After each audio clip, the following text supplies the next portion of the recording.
At the Office of the Fresno County Superintendent of Schools, we are proud to bring you Education Matters in partnership with Educational Employees Credit Union and Chevron. Thank you for watching and supporting positive stories about education. In the classroom, educators can see that each student is different. One style of teaching doesn't work for all students. Educators are now actively engaged in learning how to make changes.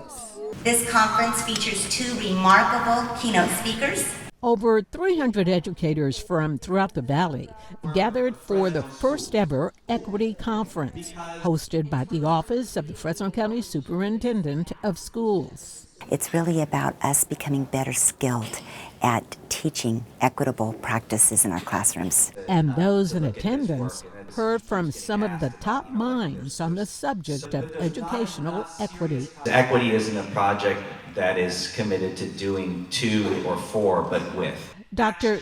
Duncan Andrade, an associate professor at San Francisco State University, says understanding the difference between equal and equity is important. In an equal education system, everybody gets the same, which is a more cookie-cutter approach to teaching. Equity is about fairness because in an equitable system, you get what you need when you need it, which requires a much more dynamic environment than we currently have in schools. Andrade says it can be something as simple as acknowledging that a child who doesn't have enough to eat and comes to school hungry faces a barrier to learning.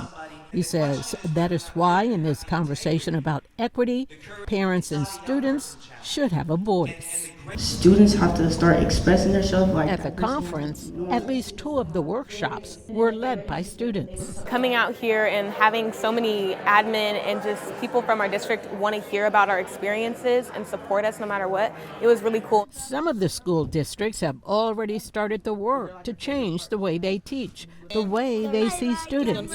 Superintendent Copher called the conference the beginning of something great. By virtue of simply being in all of this together with our students and for our students, it really creates this unity within our educational community. For Education Matters, I'm Juanita Stevenson, KC24, local news that matters.